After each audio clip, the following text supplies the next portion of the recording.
Hi, I'm Will, and this is my Physics Lab 2 presentation. First, I'd like to go over the objectives of this lab. In this lab, we were tasked with first observing a falling object, modeling that falling object with no drag, and then modeling that object with drag.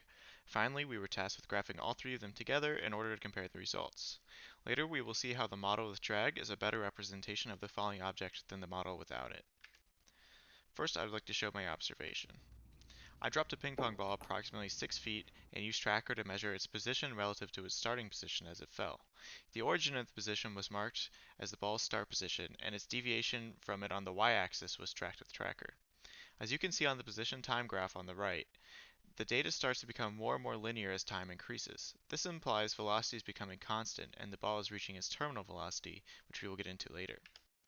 Now a brief look at the fundamental physics behind the lab. As far as the fundamental physics used in the lab go, the most important is Newton's second law. At its most basic form, it is force equals mass times acceleration. However, after some algebra, it can be made into the velocity update formula shown on the slide. For this lab, it was essential to determine the net force. The system in this situation is the ping pong ball, while the surroundings are the air it passes through and the earth with its gravity. When drag is accounted for, the net force is a combination of drag force and gravitational force. When not accounted for, it is just gravitational force. Next, I would like to look at my glow script models. Here are my models of the ping pong ball. On both, I needed to account for the weight of the ping pong ball as well as its initial conditions like position and no velocity. Both models also needed to account for the gravitational force and both the velocity and position update formulas.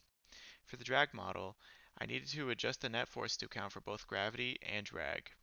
Using the drag formula shown earlier, I needed to define b, the proportionality constant. Knowing that the drag force is equal to that of gravity at terminal velocity, I estimated my terminal velocity using tracker and was able to solve for b by setting the drag force equation shown earlier equal to the force of gravity. This gave me an answer of about 0.00128, which I then made sure to include in my drag model as it is critical to the representation. Now to make comparisons between the models and observations. Here you can see that the drag model in red begins to even out and become linear. Like mentioned before, this is a sign of the ball reaching its terminal velocity, when the drag force equals the gravitational force. The no-drag model, on the other hand, maintains its curve the whole time, and because of that, it continues to accelerate and will travel further in the same amount of time. The observation model also starts to turn into more linear as time goes on, which is representative of the drag that the ball experiences. Now, the elephant in the room is the observation plot. Obviously, it is very different from my models, and I have made few conclusions that may explain that. After double checking my calculations to make sure they were correct, I determined the difference seen in the observation was due to an error. A few possibilities came to mind.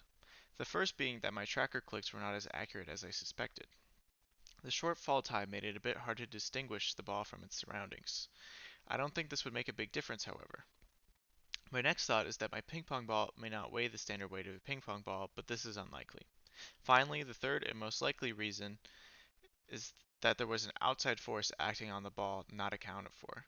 I think this force may have been the downward force generated by my ceiling fan, which would most definitely result in the deviations that I saw, where the ping pong ball of the observations moved much faster than that in the models.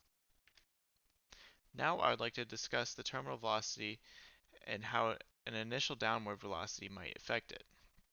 The model that best represents terminal velocity is the one with drag. The drag matches the force of gravity and causes a constant velocity. This is shown on the graph on the left, where there's a horizontal asymptote around negative 4.5 meters a second. This also best represents our real-life observations. When an object is dropped, after a certain period of time, its velocity will become constant and it reaches its terminal velocity. If the ball were to be thrown downward at a velocity rather than just dropped, it would also hit the same terminal velocity as shown by the graph on the right, where the ball starts with an initial velocity of -1 in the y direction, but still reaches the same terminal velocity of -4.5 meters a second. A good way to think about this would be if you were jumping out of a plane with a parachute. When you initially jump out of the plane, you'd be moving much faster than the terminal velocity of the parachute, but once you open it, you will slow down to the parachute's terminal velocity, allowing you to make a safe landing. That is all for my physics presentation. Thank you for listening.